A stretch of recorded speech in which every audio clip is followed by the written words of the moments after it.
Again,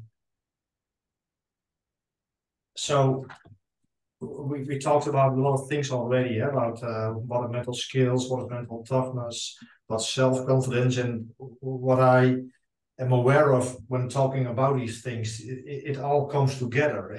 Because we split them out, of course, in our research, but even if you talk about mental toughness, it has to do with self-confidence, it has to do with coping. So it's also integrated, isn't it? Yeah, I'm a massive believer in that. Yeah, that all these constructs are all linked in, related, Yeah, and that they're only separated for the purpose of journal articles. But yeah, actually, the reality is of when working with, and I think some researchers get a little bit kind of precious about the distinction between, mental toughness and resilience, and but actually, what does mental toughness look like in an individual? What does resilience look like in an individual who are under stressful situations?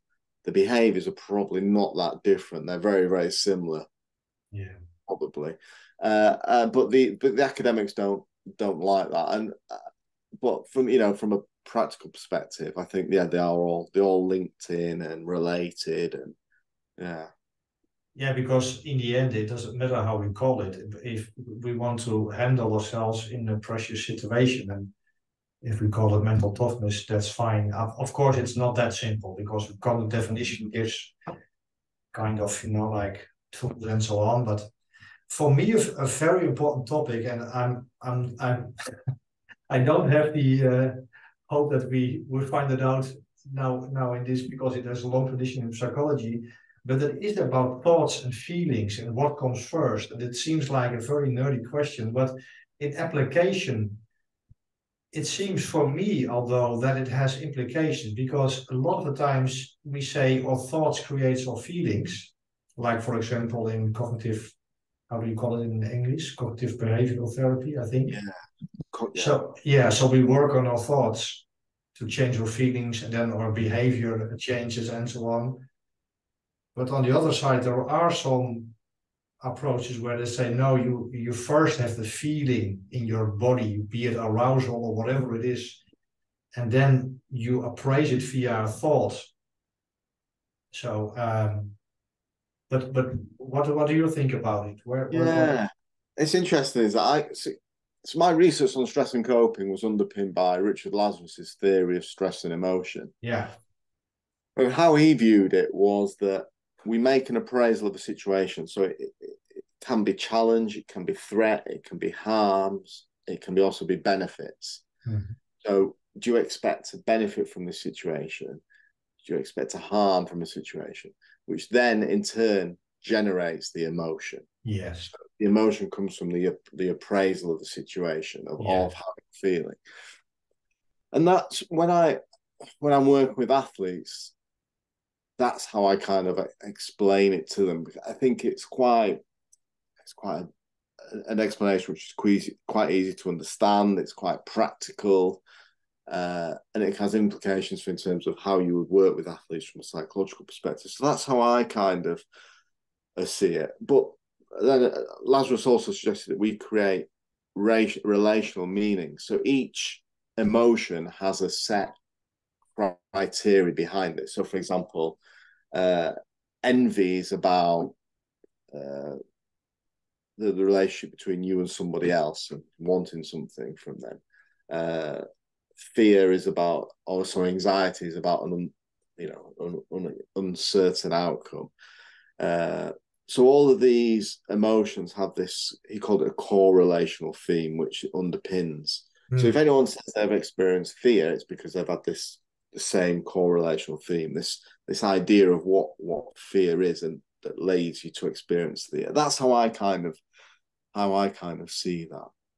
but and do you also see the intervention point then in changing your thoughts? This is very Yeah. simplistic.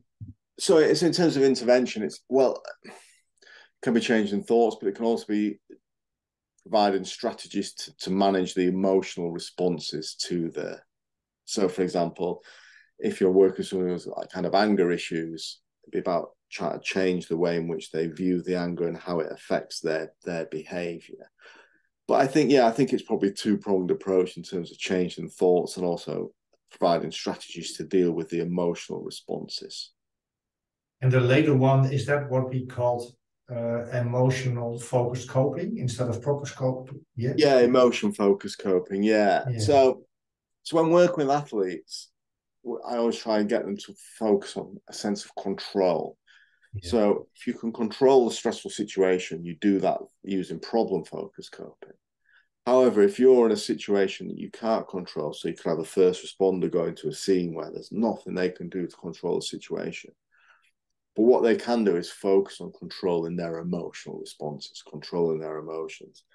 And this is known as the goodness of fit approach. And it was first tested by Folkman and Chesney with HIV patients. And this was at a time when there was the medication for HIV was, very limited. So it was a very, very stressful time for people who were diagnosed with HIV. And they tested this approach. And they found it very effective in reducing stress and allowing people to function better. So I'm a strong advocate of the goodness of fit approach. And we've tested it with Premier League academy soccer players, and it's been quite useful in terms of helping them deal with stressful situations under pressure. So, can you explain once more for trainers and coaches, what does this approach mean, the goodness of fit approach? Yeah, so the goodness of fit approach, so essentially you're matching the coping type with the stressor. So, and when I term by stressor, I mean the controllability of the stressor. So can you control the stressor? So I'll go with a sporting analogy just for ease. Mm-hmm. So things like my conditioning, my fitness levels, it may be a stressor because my coach has said, you're not fit enough. Right? I can control my fitness. So in terms of coping, I can use some problem-solving strategies. I can work out a time management plan to fit in extra conditioning sessions. I can seek information from the conditioning coach. I can prioritize the amount of time I work on my conditioning. So I can control that, my fitness, and I put in problem-focused coping. Now, if we look at a stressful situation which we can't control, for example, I might be a rugby player and I'm playing in hazardous, weather conditions. I can't control the weather. There's nothing I can do about it. There's nothing I can do about my opponents to a certain extent. So what I can do is I can control how I respond to that weather. I can control my anxiety. I can try and reduce my anxiety, try and reduce my fear via emotion-focused coping strategies. So blocking out negative thoughts, deep breathing techniques. I might do some physical relaxation techniques. I might seek out social support from an individual, my coach or my, family friend or something. So that's the key distinction between those. And is there a preference in these? Like, for example, can you say, I had a lot of discussions with Dutch police trainers about this, in that some people say, no, you have to control yourself, that it seems like emotion-focused coping, then you can find a solution for the problem. Whereas you can also argue that if you can problem solve the, the situation, you don't need... you don't need... you don't need to control emotions. Yeah, because by problem solving, you eliminate the stressor and then the emotion goes.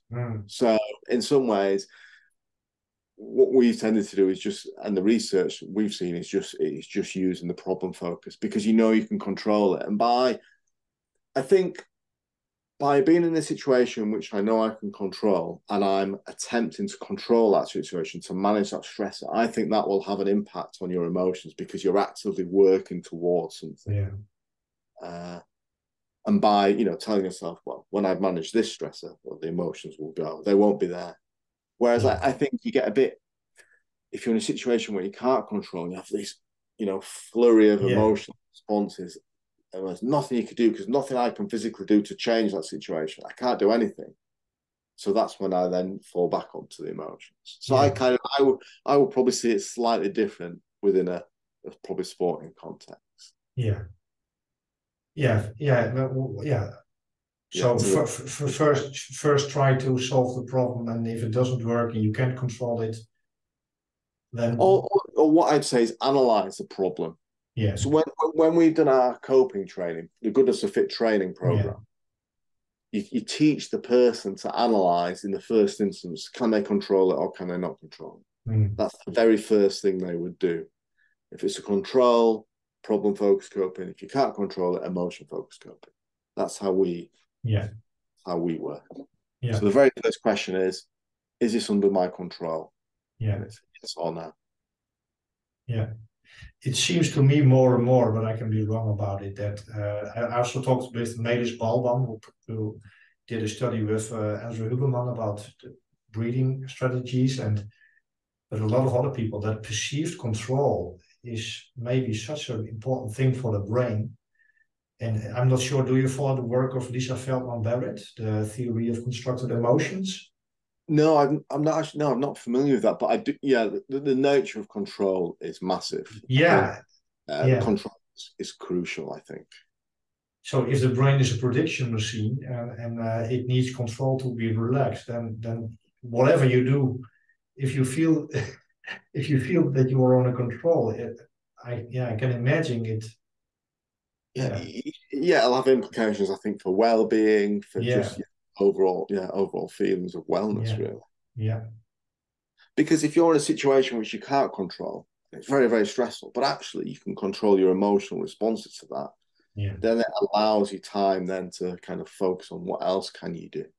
What is for you a big what do you call it? Emotion focused strategy in the fight, so to speak. So not in a long time scale, but in the moment. In the moment, what is for you? Yeah, I think stopping negative thoughts and thought stopping, and then replacing them with kind of wishful thinking. But how do you do that? Yeah, so for example, I'll give an example in kind of Brazilian JuJutsu, so that I've used before. So in a bad position, and you're thinking, oh, I'm never going to get him off. I'm screwed here, basically. Yeah. Well, actually, stop the negative thoughts. Right, wishful thinking. What do I want to happen? And then kind of, how can I make that happen to kind of reinvigorate myself, and then at least attempting something. That's how I've kind of done it. But I think certainly the stopping the negative thoughts and then putting a positive spin on the situation, kind of reappraising the situation, or for example, it's not the end of the world if I lose this particular match today. It's not then. I'm going to be back again tomorrow. So kind of changing the meaning, which then has an implication for emotions, I think. Yeah. Yeah, it sounds a lot. It's a kind of the inner coach with constructive self-talk. I talked with Alexander Latinjek. He did a lot of research about self-talk. And he corrected me about positive self-talk because it was a wordless term. Because what is positive, the result or the talk? You can positive talk, but the result can be. But it was a nice conversation. But he talked about the inner coach, and it sounds it's like this: like, what would a coach say to me? They will say things like, try some other escape, or That's interesting. That relates to coping as well. I may lose a match, but it doesn't mean to say I failed to cope. I may lose, still cope. And I think that's important, that distinction about just because the situation might not have a positive outcome, I still might have coped. Whereas ultimately, I might have a positive situation, a positive outcome. Actually, I didn't really cope that well. It was just, luck or something. Yeah. So I think it's always important to think about that as well. And on a larger time scale, with thought stopping, because I first came into contact with, of course, cognitive behavioral therapy, thought stopping, and we had also had from RED. What was RED? Rational, emotive. Yeah. Thought stopping, and then I came into accepted commitment therapy, and it was all about, if they say to me, if you try to stop a thought, it will come back even harder. So it seems there are different approaches to stopping thoughts. Yeah, I think my perspective on that is you stop a thought, but then you replace it with a thought that you want to occur. You want to. So rather than just say, yeah, so I would probably never say to an athlete, just thought stop. I would say block the thought and then put in the new thought that you want. What do you want to focus on? And that comes from having, I think, probably mental plans of what you want to work on and what you want to happen in a specific situation. And does it also work with, for example, burnout and depression or anxiety Yeah, in sport? yeah, I think, yeah, as a sports psychologist, I don't deal with or I don't work with athletes who've got kind of clinical illness, but certainly with anxiety, coping works, pre-competitive anxiety, coping strategies work, really well in my experience. And I think like all mental skills, they take time to practice. But with time and practice and effort, yeah, they do work. And I think you find that for certain athletes, certain coping strategies work better than others. So thought stopping is, and you explained how you did it with replacing them with Yeah. And then pushing you might thoughts. then engage in increasing concentration. So, for example, focusing on some specific task relevant cues. Uh, and I know we've done some research with elite rugby union players, international rugby union players, and increased concentration is one of their most used coping strategies. And it's about focusing or thinking about what they want to do next, the kind of the process of that. Yeah. It looks like motor learning. It looks like external focus of attention. Yes, yes. A Yeah. little bit like finding Yeah, yeah. yeah. So, but yeah, but it's about kind of and also things like effort expenditure. So making sure you're kind of you're not kind of not daydreaming, but you're not disengaging from a situation. You're attending Yeah. mentally to a situation. And yeah. And what about breathing techniques in for example, jiu-jitsu? There's a long tradition in jiu-jitsu with breathing techniques like in all other domains. Do you use Yeah, them? yeah. We don't at our gym. We don't tend to. No, we it's weird, isn't it? Because we're a martial art, but it's kind of not really where I train. It's not really kind of practiced as a martial art. It's more a fighting. Yeah, there's not really.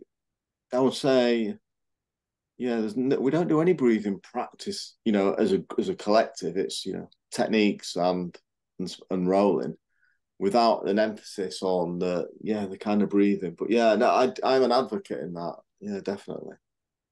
Yeah, because in grappling, you can easily get stuck in your breathing pattern. If I'm not aware of not breathing, or breathe at the wrong time where you're in a bad position and you breathe too much in and then they squeeze again. Squeeze again, yeah, Yeah. yeah. When they're feeling for that, aren't they? Yeah. Yeah. And that's probably one thing that at our gym, certainly, and I'll bring this up with the coaches, yeah, we probably need to focus a little bit more on some of the correct Yeah. breathing techniques, definitely. Yeah. And do you use other real-time tools with athletes? You talked about thought control, so to speak, about getting your focus onto the task. Yeah. So I'd say the probably the most probably important thing, probably one of the things I use is kind of like pre-competitive mental plans. So what I want to happen and how I'm going to achieve that. So I'll have psychological skills that I use, thought stopping, but ultimately it's about what I want to happen and how I will react to different things, whether, things going wrong, things going well. I use mental imagery to plan that as well. Yeah. So imagine different situations, going wrong or how to overcome them.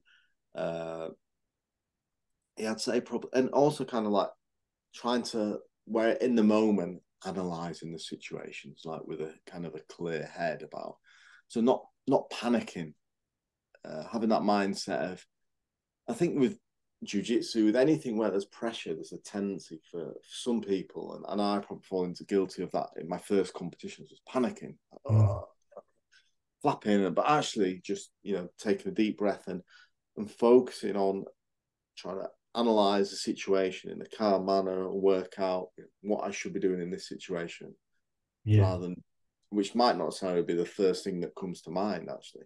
and thinking about what they might be wanting me to do, what traps they're trying to set. Well, actually, if I can analyze that situation. Yeah. So it's a lot about focus, attention on the task, being in the moment, not thinking in the future, not thinking about It's too far ahead. We hadn't think of things focusing on the process. And and I think experience helps massively. I think experience helps, but also I think having coaches and leaders who are proactive in the messages that they give the people they train. And then choking under pressure. I guess lots of us have done that, haven't they, at some point? But what is it? Because there are different explanations for it, and why it happens, how it happens. What is in your view, and what you? So there are two main kind of theories of why we choke. One of them is the self-focus. And what happens, it says, when we're in a demanding situation, we're experiencing anxiety, we become very, very conscious of our movements, and we start monitoring our movements, which then leads to this breakdown in our movement proficiency. And then the other theory is the distraction hypothesis. And that says that as anxiety increases within a demanding situation, our attention shifts to task relevant, or from task relevant to task irrelevant things. And that doesn't necessarily mean that choking will occur, but choking occurs when our attention threshold is exceeded, when the distractions are too great that we can't manage them, and that's when our performance deteriorates. And there was one really interesting study which looked at choking and working memory, and those with better working memories were less likely to choke, inferring that they had a greater capacity to operate without being distracted, with different distractions.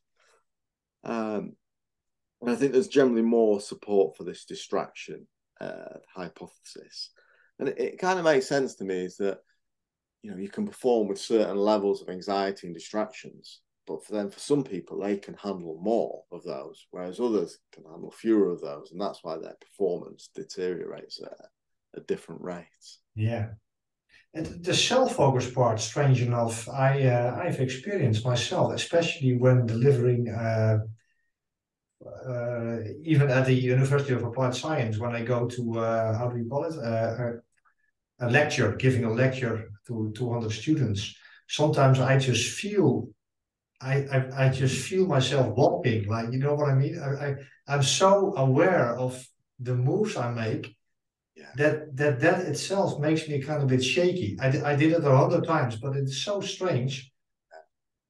No, I experience, and sometimes it comes on for no reason. Like you've done the lecture, or I do teaching, and you're halfway through a module, and all of a sudden you get on one day, and all of a sudden it's I think a lot of that comes like, are you confident in the material? Have you practiced the lecture as well as, I often find those lectures are when I'm maybe not 100% on the material that I'm going to give. And there's that little doubt in there somewhere that then leads to this. And I have the same, for example, every time I have to pick up the mic, the microphone.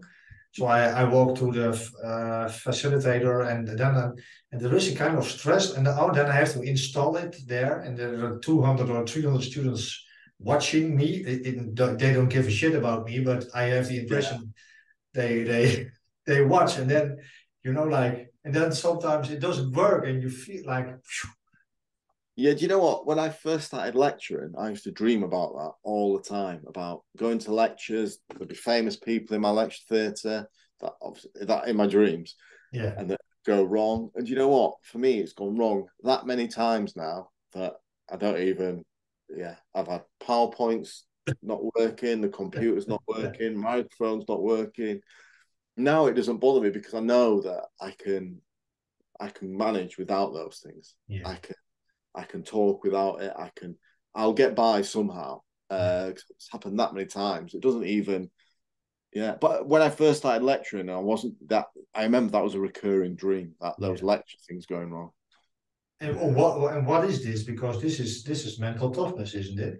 it's about anxiety. I think it's anxiety thinking about what could go wrong. Whereas now, I suppose my resilience has developed. I've got experience in handling those different situations.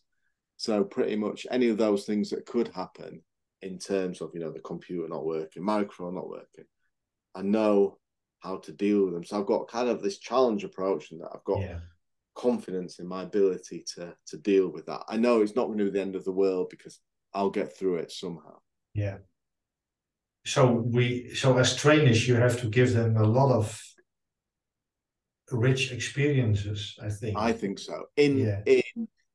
In situations which doesn't overly expose them, in, I guess, psychological safety situations. Yeah. I remember once I spoke to a boxing coach, and we discussed this about, so some of his amateur boxers will go to matches and they'll really struggle. And then it's because they're not used to performing in hostile situations, opposing competitions.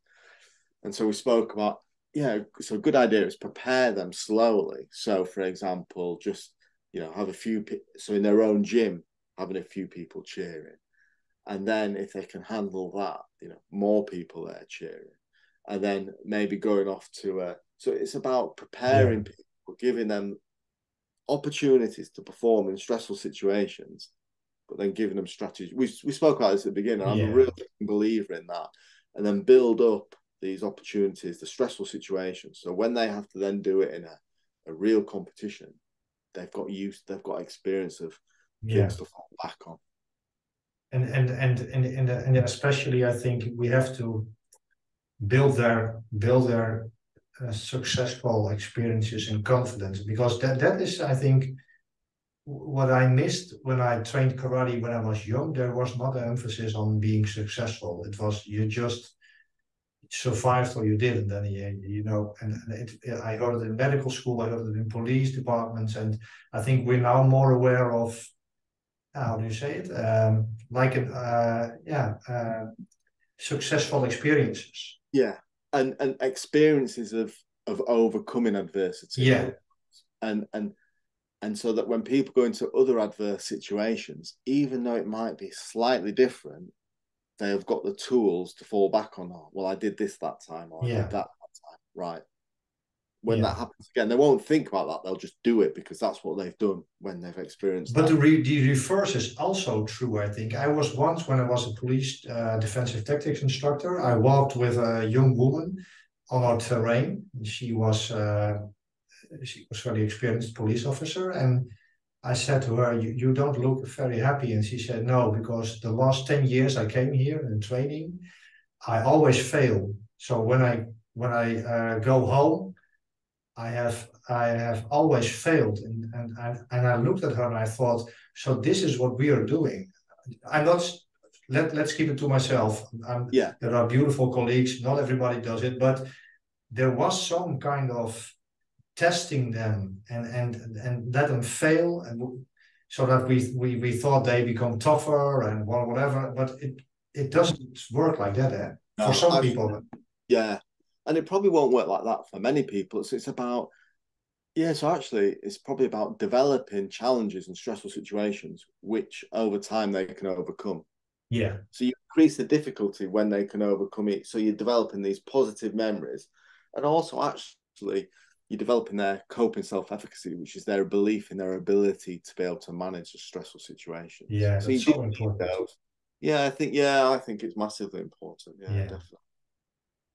Do you have, before I ask you about some tips and advice for great books or whatever, did I forget to ask you something you find very important? We have 10 minutes left, I think. No, I think, to be honest, I think those questions are really good, and we've covered kind of like my main kind of premise for performing under pressure is giving people opportunity to perform under pressure and giving them skills to do so, and repetition and practice. That's kind of so we've covered that, I think, in lots of detail. Great. Books. I don't really read books. The only books I read are like novels. But if people want to, like study these topics in performance psychology, do you have any sources?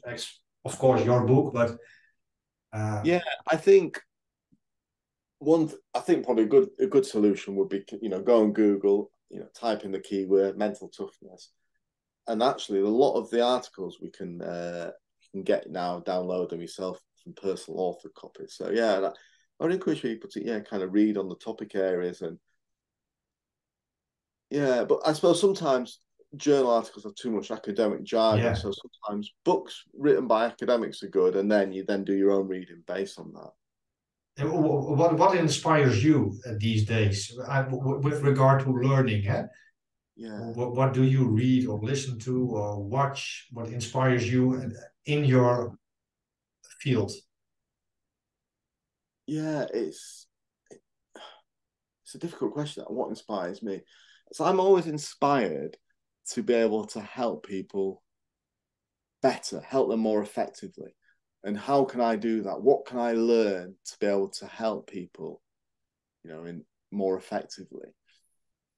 So sometimes, do you know what? Sometimes it's not necessarily academics. It's about I like to listen to some of the, like Tom Brady, famous coaches, famous athletes, like how they manage their stress or how they deal with, how they improve their leadership. And then I like to use the theory to kind of see how that relates to theory, how it relates to research. And then you kind of come up with maybe a different message which incorporates both, the Tom Brady, but also the theory in there. Like kind of on my LinkedIn posts, Yeah. I try to always embed in a bit of theory, but actually with practical tips. And that's what kind of motivates me and inspires me to do that. Yeah.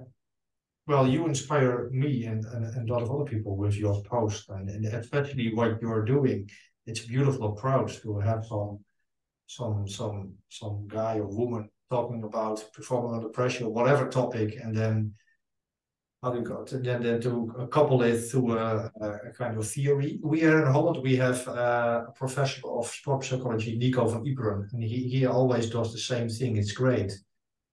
He cuts it out of the newspapers and then gives it a little bit, a framework. That's great. Yeah, that's how I kind of like to operate. So maybe someone who doesn't have any training in psychology can understand, the video, see the video, and then see how that applies. Yeah, there may be often a few tips as well, like, in terms of, whatever it is, leadership or, that sort of thing. Yeah. Well, thank you so much for your time. Well, thank you And very much for yeah, and I will pause. Then we can have a little talk afterwards. I will. That's for now.